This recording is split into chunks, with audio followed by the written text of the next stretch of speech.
What I'd like to do in this session is elaborate for you on what a heart-based approach to parenting looks like, what it is, how it works, and how we bring about change.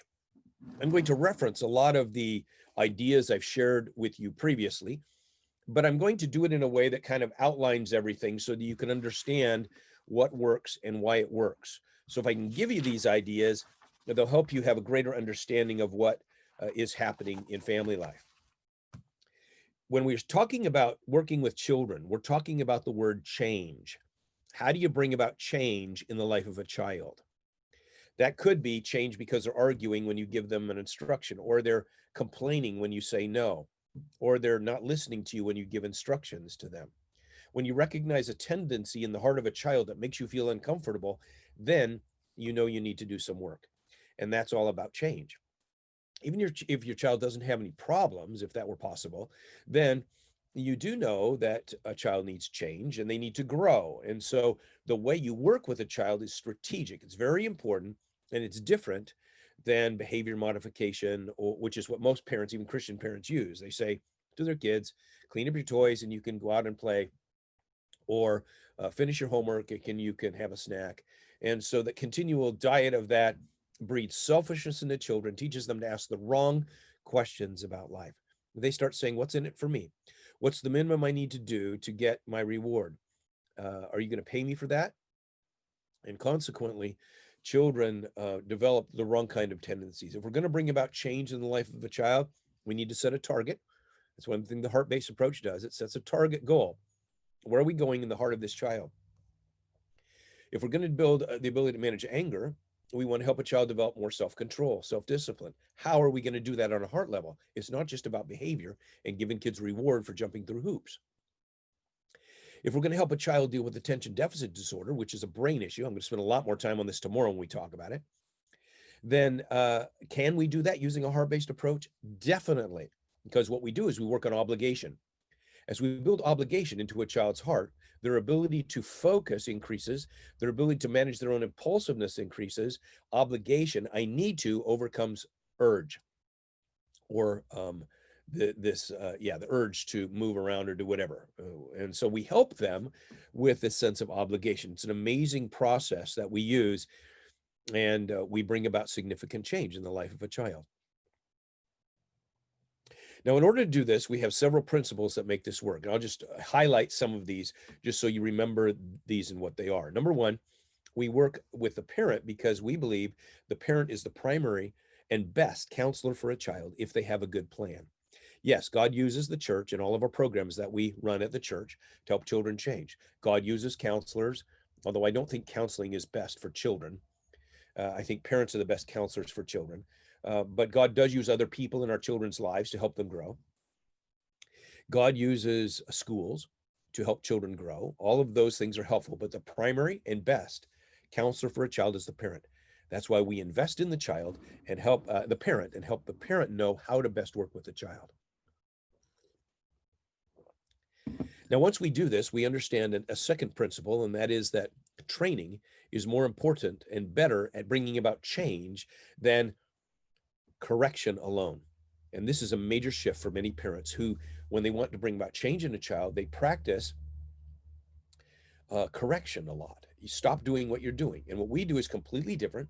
As you know, we set a goal for the child. Where's this child going? And we help that child move in that direction using training to move in that direction. So I was working with a family today from Russia. I don't speak Russian. There was a translator there who is the coach. So there's a coach in Latvia working with a mom in Russian. I stepped into the situation to help the coach. And so I'm dialoguing with the woman in English, and it's being translated into Russian so that she can understand these principles. Yesterday, I was having my assistant translate into Afrikaans. What is it, Tracy? Afrikaans, that's right, into Afrikaans, because that was South Africa. So we work with people all over the world to help bring about change in the lives of children, but it's heart change that we're working toward. Now, in this family I was working with today in Russia, what I was trying to teach them was how to practice where you're going instead of just rely on correction to get there. So we were setting up practice sessions for the child.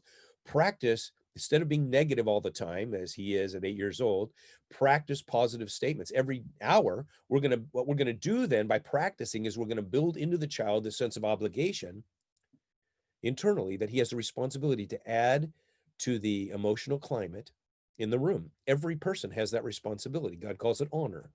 We honor the environment, and so every child has this responsibility to add to the environment, but children don't understand that.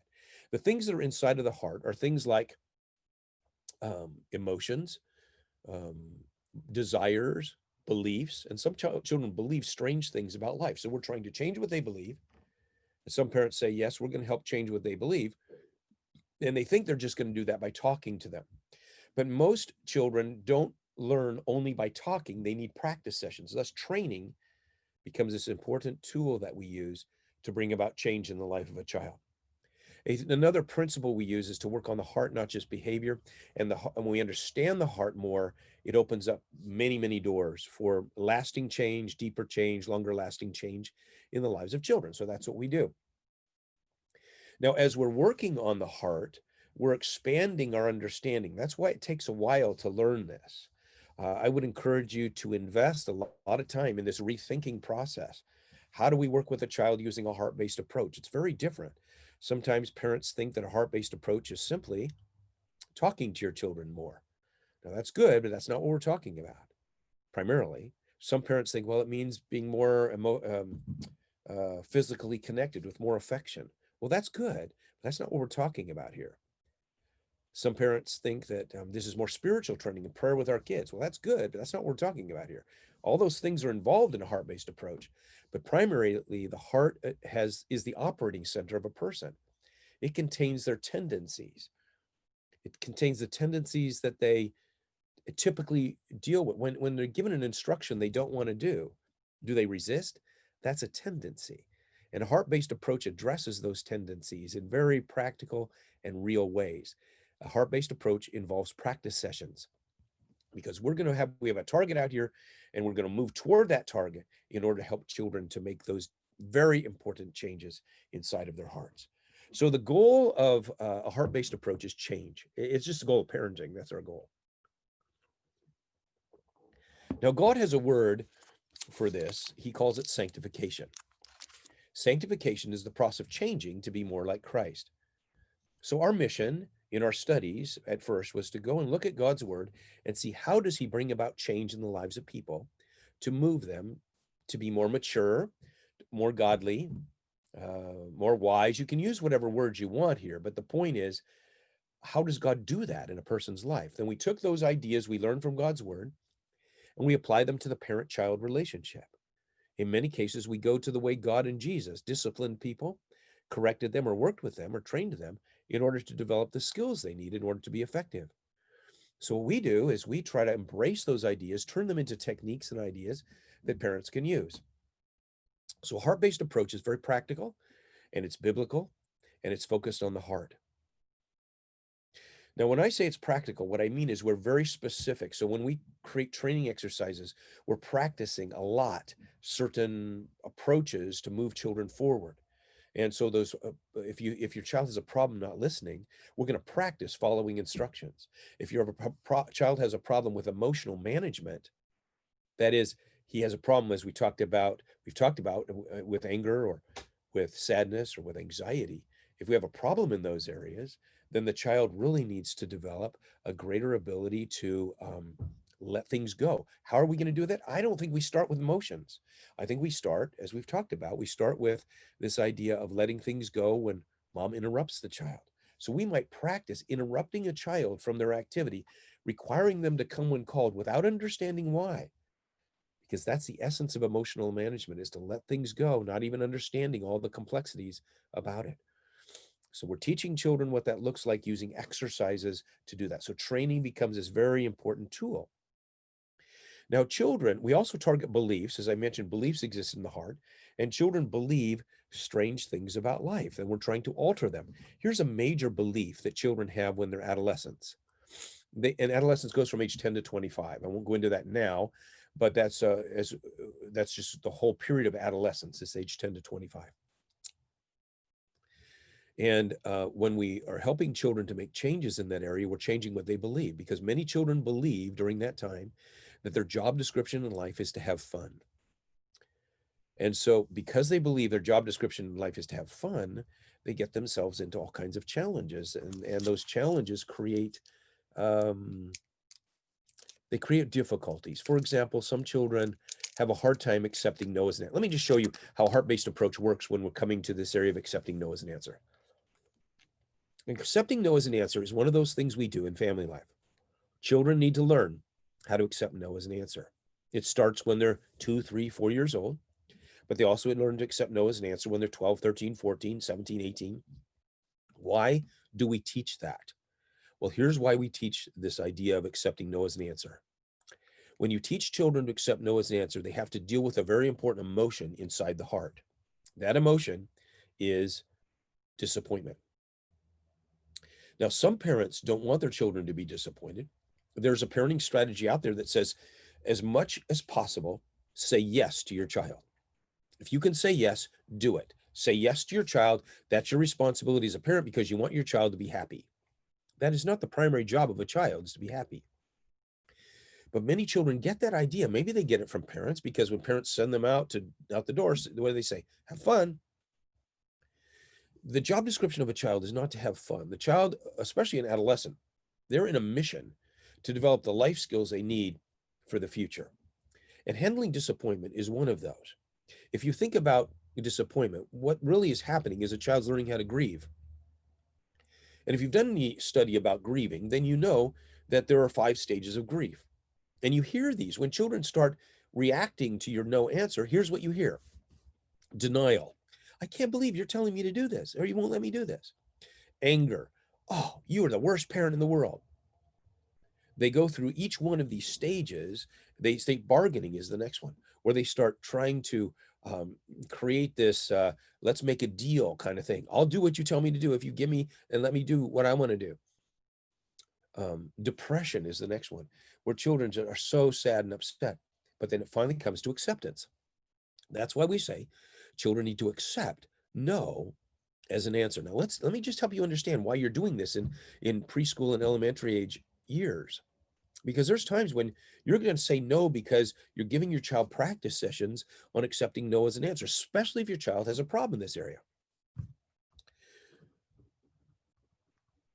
So here's what happens. When a child learns to accept no as an answer, they learn 2 things: gratitude and contentment.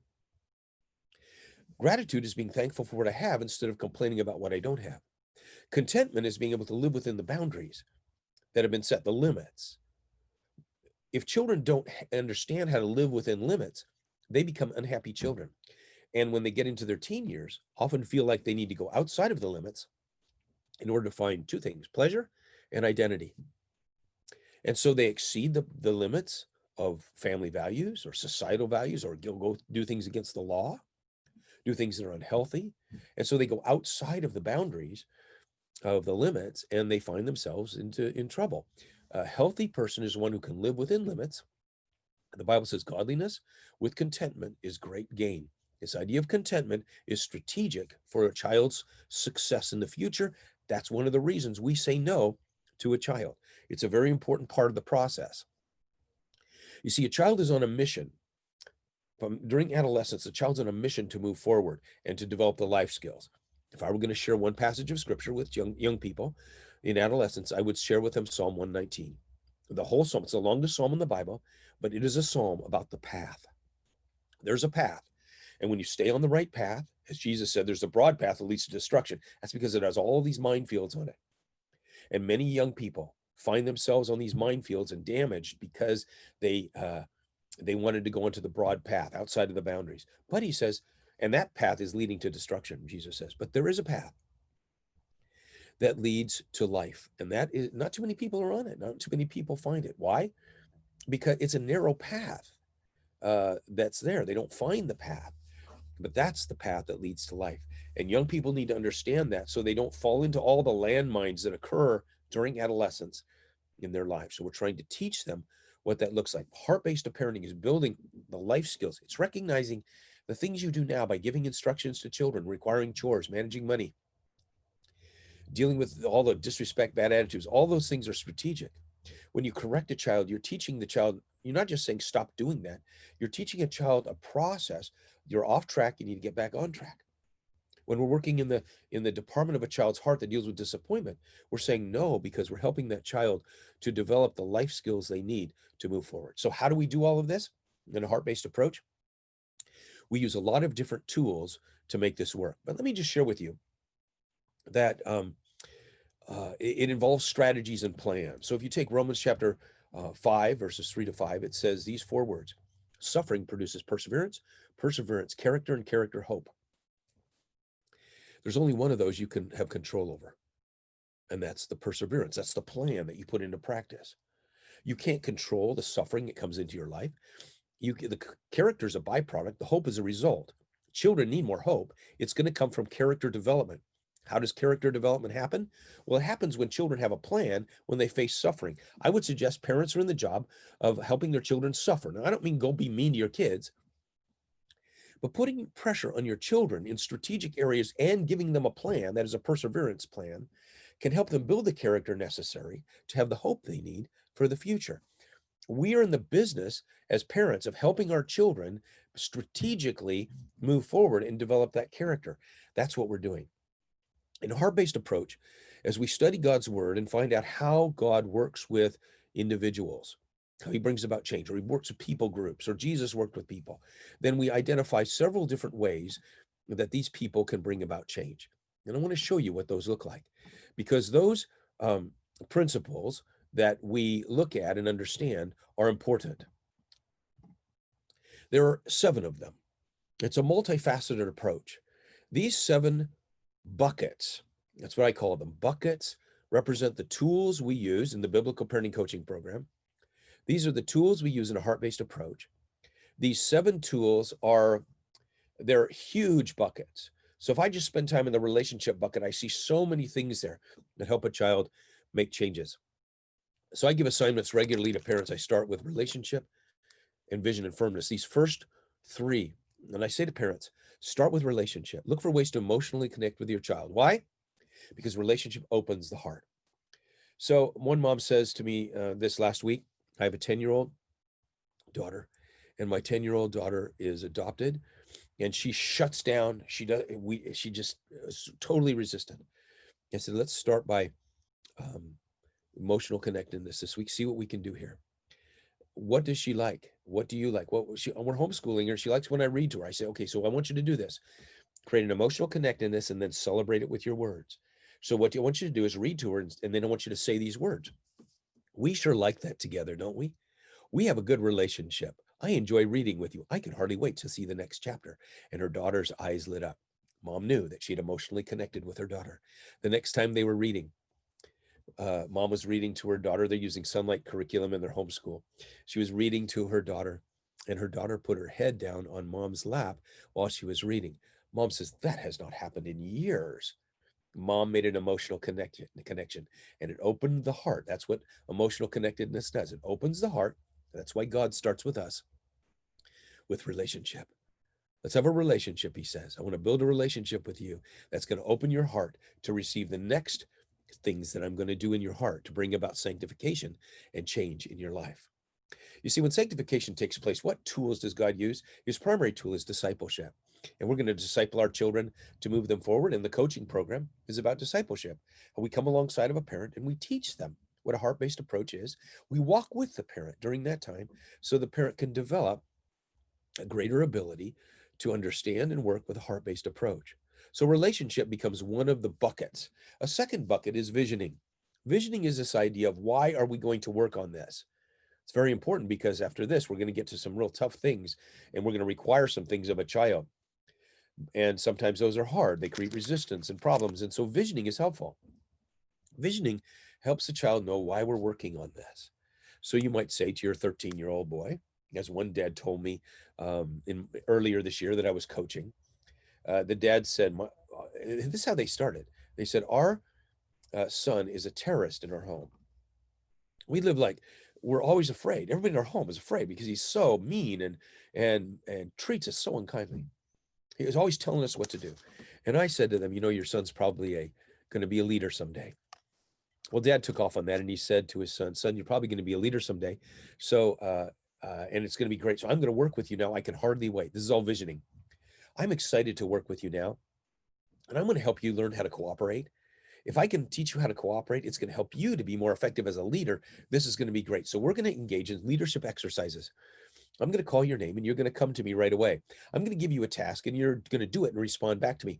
That's leadership. I'm going to show you what leadership looks like so you can put it into practice. Really, what we're teaching that boy is responsiveness to authority. We're teaching him how to give up his agenda. We're teaching him how to be emotionally flexible so that he can go with whatever someone else is telling him to do. But the way Dad presented this was very important. So we plan these meetings with children, and this is a vision meeting that this dad had with his son, and it described this leadership. Dad said, the leadership idea really rang true to my son. In 2 weeks, we had a brand new son. This was so powerful to see the change in him. I never know which one of these 7 things, these 7 buckets, are going to resonate in a child's heart. Proverbs tells us this. The heart of a person is like a deep waters, but a man of understanding draws it out. And I don't know, we're being that man of understanding together as parents and coaches and so on, but we don't know exactly what it is that's going to bring about that heart change. So we keep presenting these different ideas. The next one is firmness, and firmness is not about consequences, although that could be a piece of it. Parents often move to consequences too quickly. It's about structures, and usually it's the practice sessions that we're talking about. So today I gave the mom, this mom who was having trouble with her son being negative, I said, why don't you set up some practice sessions every hour? Instead of just correcting him, stop being negative. Every hour he needs to think of a way to compliment, a way to affirm someone, or just an observation that's positive about life. Every hour when the watch beeps, do that. And then at 10 o'clock and at 4 o'clock, look for ways. Those are your honor practice times. Go and practice honor so that you are doing 2 things. One is you're doing something for the house and something for the people in the house, and report back to me. Accountability is part of firmness. High accountability in the lives of children holds them accountable so that they can grow. Firmness is a very important part of a heart-based approach. Firmness builds character. In the same way relationship opens the heart, firmness builds character. So we must have a good amount of firmness, not harshness, firmness in the relationship. The next one is teaching. The primary word with teaching is the word how. Do you remember in the word visioning, we were talking about why we're going to do this? This is going to be so valuable for you. But teaching is about how. And so the how part is so strategic as we're helping children move forward. I was working with a dad of I think he was about a 12-year-old boy who was in the Little League, and he would get so angry on the mound. And we developed together a Daniel plan for this boy. The teaching was how. And so with Daniel had to develop the plan, but Dad was feeding him the information. It was a written plan. How are you going to respond when and what is the problem? Is the problem you have a bad pitch? No, he said, the problem is when I have several bad pitches in a row. Okay. What we're going to do is we're going to equip this boy to deal with his anger using teaching. The teaching is the how. We helped this boy develop such a strategic plan. This boy was so excited. He started telling the other kids on the coach when they were throwing down their bats or throwing their mitts down when they made a mistake. You need to go see Dr. Taransky. And then we ended up going and doing a whole parenting seminar for the baseball team and their parents to help them how. Think how. Children need very specifics. How. Today, the mom said to me, I don't think my son's going to do this. He's not going to know how to be positive. He doesn't even know what to do. I said, well, you might have to tell him. Here's how. You're going to say every hour when it beeps, I want you to say, Mom, I love you. Here's something I like about you. Just go very specifically. Children need to know how, and that needs to be a part of the discipleship plan as we're coming alongside of children. The next bucket, and each one of these buckets are huge, but this is the spiritual resource bucket. When we're dealing with anxiety or we're dealing with anger, those are emotional problems, but they have spiritual issues. We can help children so much address their spiritual lives and bring about change. And God wants to give his grace to children to help them solve their problems. So God's grace passed on to children is what they need in order to not just develop their spiritual lives, but develop their whole lives. A holistic approach involves spiritual training, and parents can envelop this with their children. The next group of solutions we call coaching. And that's coming alongside to help. Coming alongside to help is this attitude that a parent has that says, I'm going to work with you and I'm going to help you with some change. I'm going to show you what this looks like. Come on, you can do better. Oh, it looks like you're upset. Come on, you need to take a break. Do it. You can do this. Take a break, settle down. Come on back when you're done. This is a coaching approach that really helps children develop what they need because it has someone coming alongside to help them. Sometimes this one idea is what brings about major change in the parent-child relationship, brings major change in the child's life because the child's been viewing the parent as a policeman, and now the child's viewing the parent as a coach. It's really great. Another big bucket of solutions is transferring responsibility to the child. When we're getting up in the morning and going through the morning routine, whose job is it to do the tasks, get the child to do the tasks? Because the parent is directing traffic in the morning. The parent can in the morning, with a child of any age, transfer that responsibility to the child, but it's going to take some work. It's about choices the child ends up making. But we don't say to a child, oh, you go ahead and work on it and hopefully everything works out. That's not what we mean by transferring responsibility. We hold them highly accountable, but we're saying to a child, you have a challenge here. You need to work on it, and I'm going to be here to help you do that. But it's your problem. Too many times parents take on the problems of their child and they say, your anger really causes problems for the whole family. It really makes me upset. Well, all those things are true, but the reality is this is the child's problem. The child needs solutions in order to move forward. So we're going to help children do this. Let me tell you a Bible story before I tell you some more things, because I want you to see how we gathered a lot of these ideas from understanding how God works with people. This story comes from Numbers chapter 9, verses 15 to 23. Let me give you the backdrop for the story. You see, God rescued the Israelites out of Egypt with Moses as their leader. And they go to the Mount Sinai where God gives them all of the success principles and how to make the priest clothes and build the tabernacle and all those things. And then he takes them to the promised land. And could they go in? No, they couldn't go in to the promised land. They couldn't obey God and go in. No, why? Now, we could analyze them. We could be counselors here, psychologists. We could do an IEP on them to figure out why. What is it that's causing them to have this problem? And we would come up with things like, they probably have post-traumatic stress disorder from living in Egypt under those heavy taskmasters who created emotional abuse for them. I'm sure they're suffering under that. And that makes it hard for them to do the right thing.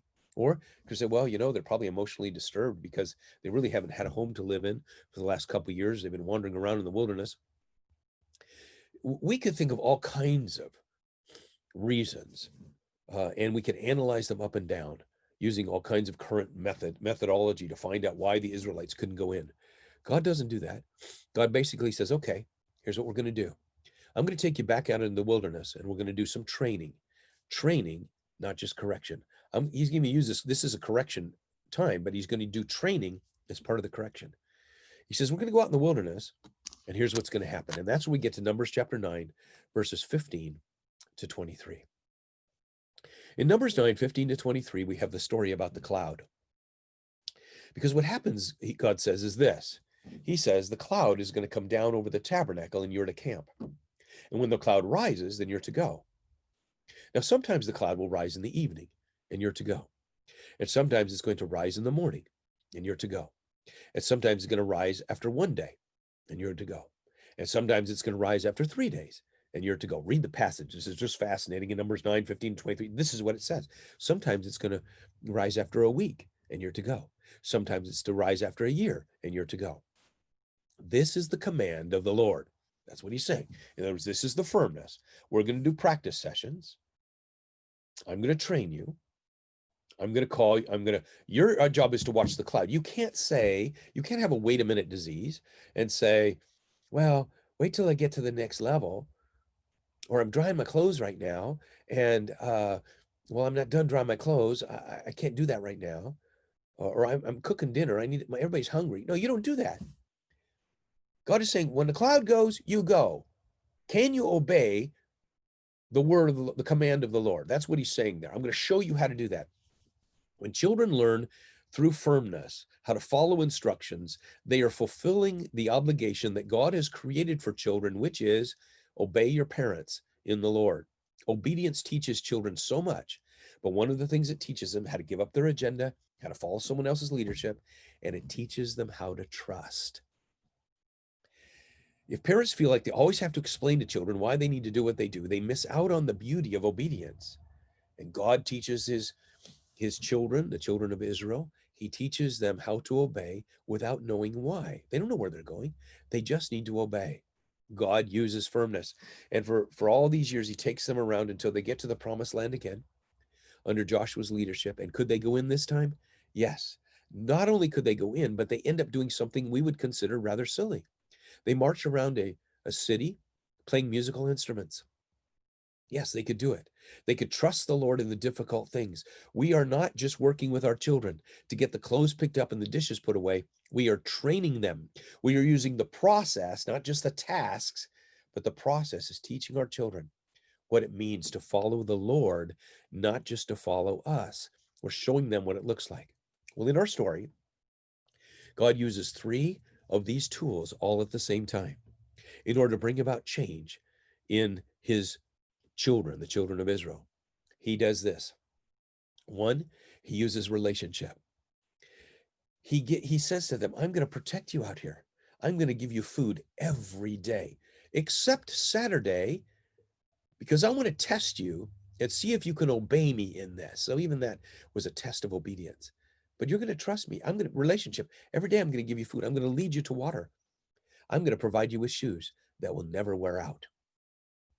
I'm going to protect you from your enemies, and I'm going to guide you. I'm going to lead you with this cloud all over so you'll know where to go. Relationship was a very important part of what God was doing with them. And it has all those pieces of worship and all those things that involved in relationship. The second thing God does with them is visioning. I am going to take you to a land that is flowing with milk and honey. This idea that I have a place for you. I know the plans I have for you, says the Lord, plans to prosper you and not to harm you. We love those verses. Why?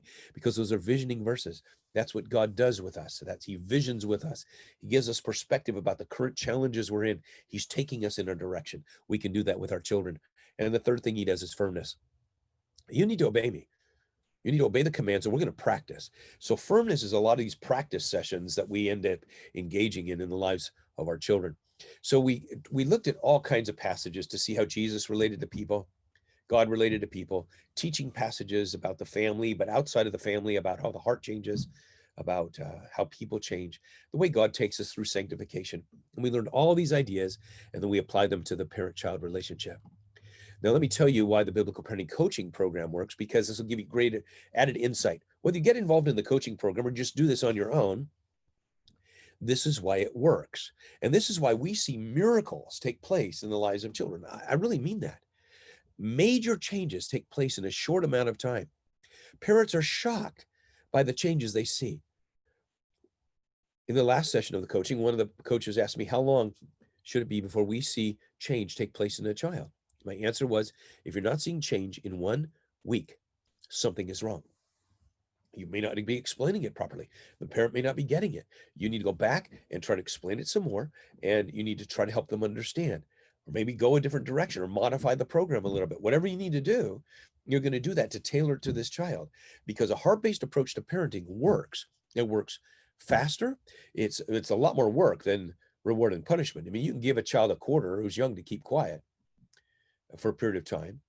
You can pay kids to get good grades, but in the long run, the lasting change takes place on a heart level. Here's some things we do in the Biblical Parenting Coaching Program that contributes to its success in 8 weeks. 1, parents receive biblical input that's practical and it's focused on the heart. So there's a lot of Bible, there's a lot of biblical content where parents are getting an education about a biblical worldview when it comes to parenting. It's changing greatly the way they think about their kids.